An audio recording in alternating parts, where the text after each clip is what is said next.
Hello everyone, my name is Revina Ryastha. Today I will present the result of a comparison between two novels.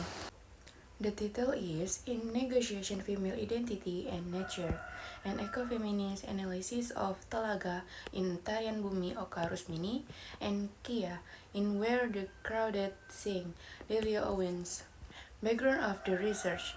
This comparative study examined the negotiation of female identity through nature in two different culture narratives.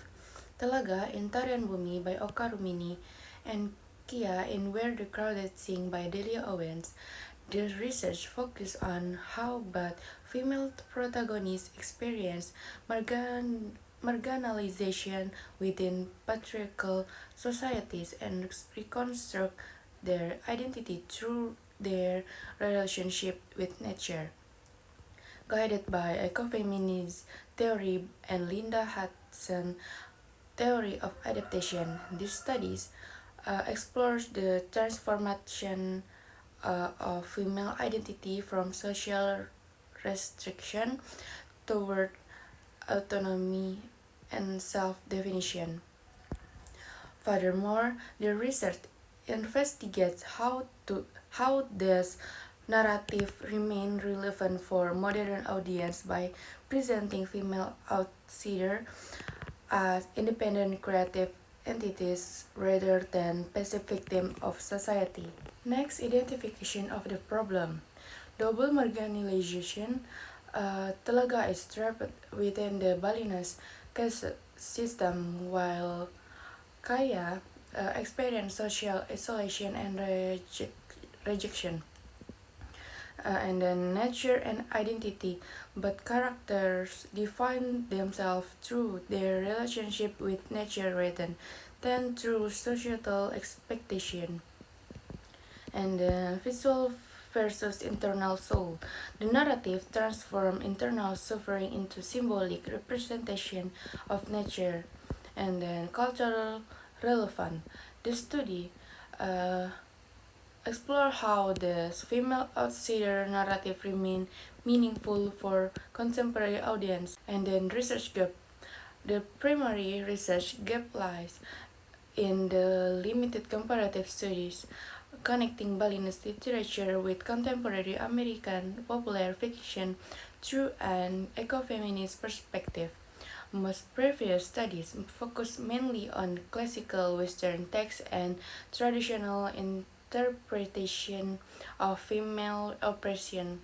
In addition, earlier research often emphasized fidelity to social norms instead of examining female characters as evolving creative identities. Another important gap concerns modern digital audience.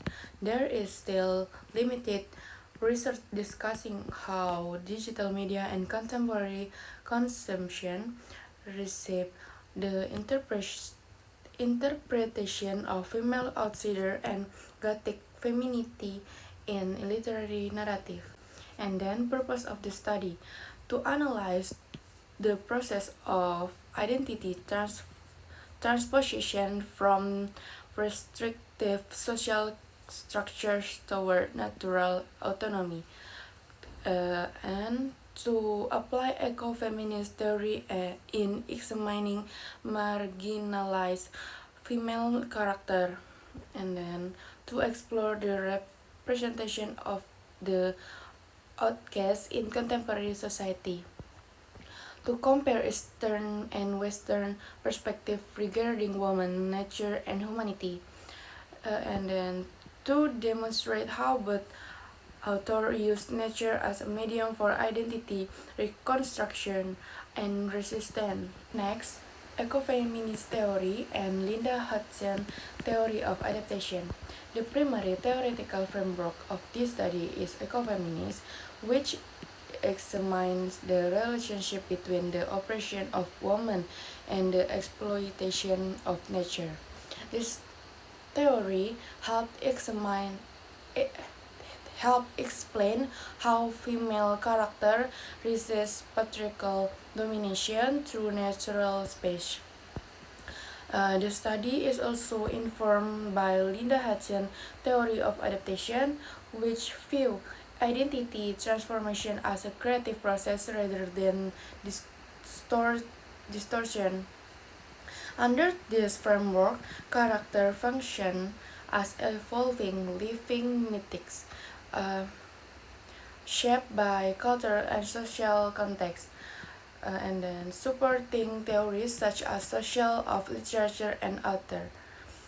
Theory are used to analyze how the author culture background influence the portrayal of female outsider and identity formation. And then in conclusion, this study demonstrates that both Telaga and Kaya negotiate their identity through their relationship with nature while resisting patriarchal oppression and social exclusion. Applying ecofeminist theory reveals that nature function not only as a setting, but also as a symbol of freedom, survival, and identity recognition. Ultimately, this comparative study bridges Eastern and Western literary perspective and highlight how narrative of female outsider continue to remain relevant for modern audience. Thank you guys.